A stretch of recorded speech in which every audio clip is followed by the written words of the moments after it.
Who knows what Puppet is? Come on, raise your hands. Chef, same thing. You know. Don't get religious for us here. CF Engine, Ansible.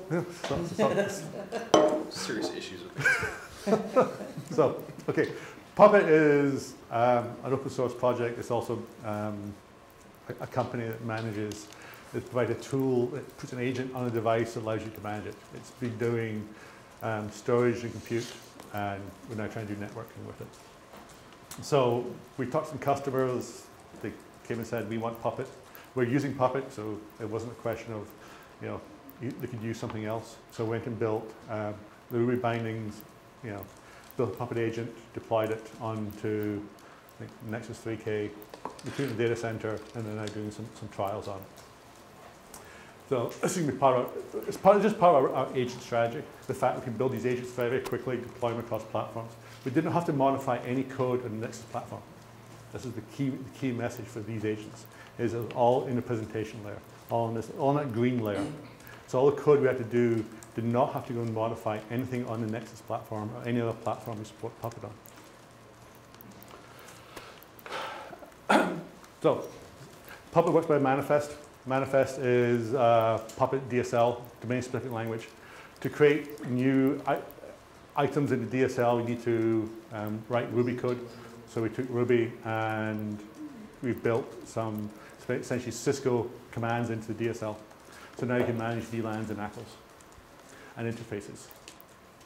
So the way the agent works, the device comes up.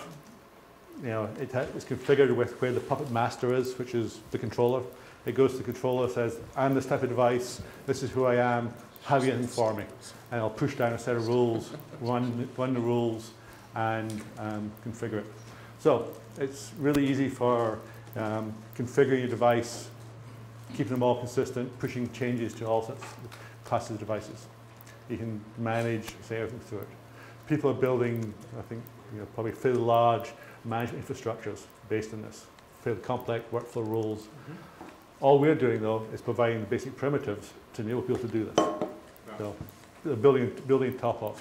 Where we are just now is having the discussions with customers of how far up the stack we should build and how much. It's like 80-20 rule again. We want to deliver 80% so they can do the 20%. Where is that boundary? So we're working towards that. Basically pushing out to the 3K, Nexus switch, here, nothing, yeah. That's basically what the workflow I talked about. So, are we going to get a copy of this presentation? Yeah, this one's been used. I'll distribute the slides. Widely. Yeah. AirDrop. Send them to me. Yeah. Put them up on the Dropbox. Execute, report. So the whole thing is, remember, we've never changed any of, you know, all this Puppet stuff we built, did not change any of the underlying platform. And that's all running inside of the onePK container, the Puppet agent. And the assumption is that the onePK container is an additional licensed element. It's going to, let me forget this right. onePK is shipped with the platform, and the developer kit is free. It's license free. onePK is shipped with the platform. Dev kit's free. Free. Plus, you pay for support, for training and stuff like that. When we say pay for support, if I enable or by using this, do I have to have a do my SmartNet costs go up? Maybe slightly. Okay. So it's a different. 30%. There's different types. It's a very different licensing model and support model than anything else you've seen. So it's not going to look like advanced transport license or something like that. We understand the dynamic of the market. It's built in full recognition and cognizance of that. We're hammering out some details that I think folks will generally be pleased with the way we're approaching it. I think the simple way of trying to put it is we only want to get value when the customer gets value from it. We don't want to just charge them for the toolkit. Well, and where I'm going at this, so if you're in, I love Puppet, but if you're exposing, onePK container and then Puppet agent is something that I can have a consistent interface across all Cisco network devices, then I also can start building up applications in the onePK agent. If that little container I have to charge an extra license for, it means I don't have a consistent interface in all my Cisco devices. Yeah. Consistently wireless license. So the licensing will be consistent across Cisco platforms. So you won't have a different license on 3K from a Catalyst. From so that and Omar and guys are working hard at to make sure you don't drive people nuts by having weird negotiations. Mm-hmm. So. I have a question from Twitters, which would be asking, is Puppet a CLI proxy or an actual Puppet agent? Actual Puppet agent. Yay. I'm sure they'll be delighted. It's talking native Ruby, in the Puppet agent. So. Okay, Phil, I'm sorry to. No, that's swap, and they can still do some tuning, I guess, while still swapping his laptop.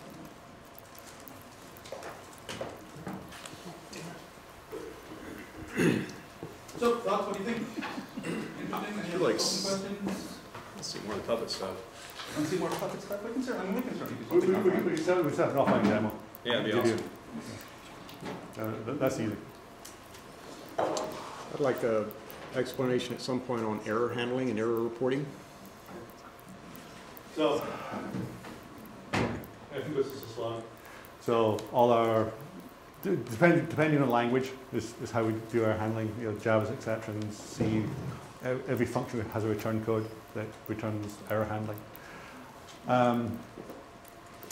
A lot of it is also the containment, so that if you do get an error, the container falls over, not the RP. There's fault tolerance built in the session. So if an application goes down and you want to reconnect, if you reconnect within a timeout window, we preserve your state, so you can do failover and restart. If you fail over and don't reconnect in the timeout window, we do cleanup of all the state for the application. So it's per application state. So we clean up all the stuff on RP and return it back to where it was before. So it feels ready. So I'll be here after, so we can